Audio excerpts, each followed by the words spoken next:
welcome to our science class. Today we will be having more fun in doing our activities in science.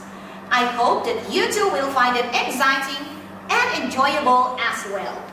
So if you are ready, let's now begin our science class. Okay kids, for today's topic we are going to talk about what can produce the brightest light.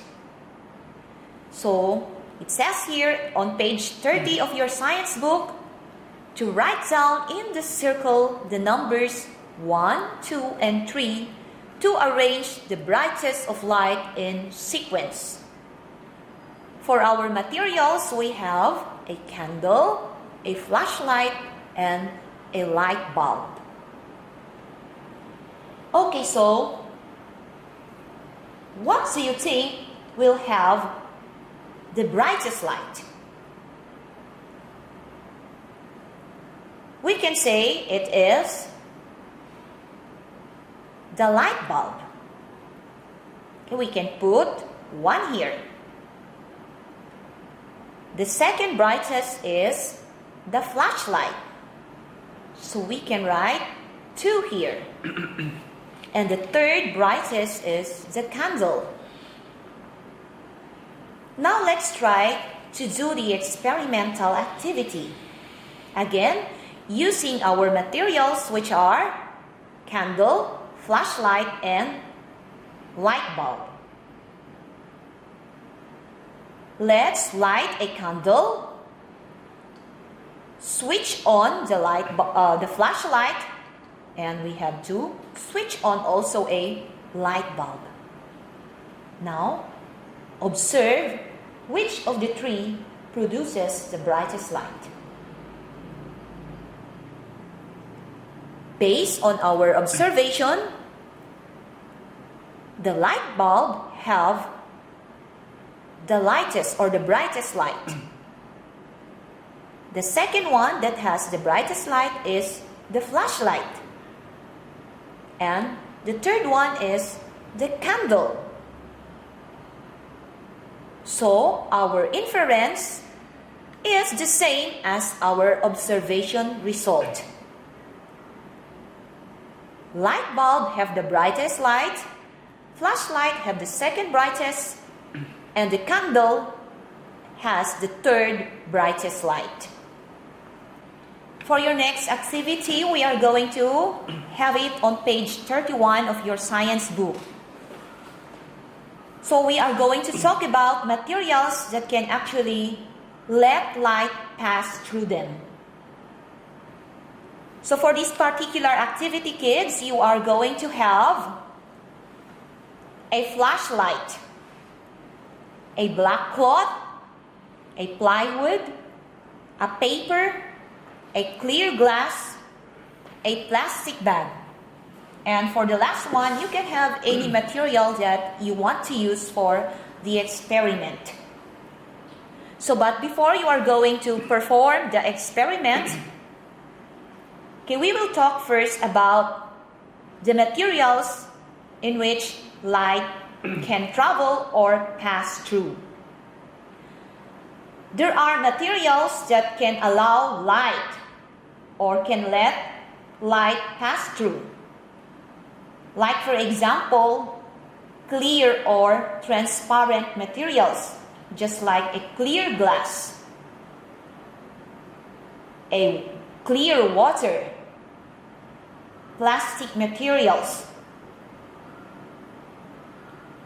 There are also materials that does not allow light to pass through.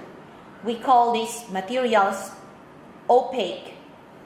Like for example, a wood, a metal, or a stone.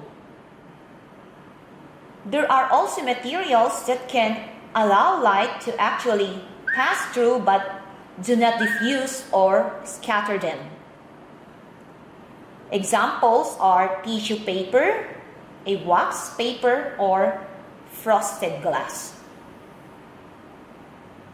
So in this activity that you are going to have, kids, you are going to try shining the flashlight on the experimental materials. First, a black cloth. Try shining the flashlight on a black cloth. What happens? Did it allow light to pass through it? If it did, you can put a check on this box. The light can pass through it. So let's base our answers on our experiment. The next experimental material is the wood. Try shining the flashlight on the wood. Did it allow the light to pass through it? No, it did not. So what we are going to do is to put a check here. The light cannot pass through the wood. The next is the paper. Let's try shining the flashlight on a piece of paper. Did the paper allow the light to pass through it? Yes, it can. So you are going to put a check here. The light can actually pass through the piece of paper, although it did not diffuse or scatter the light.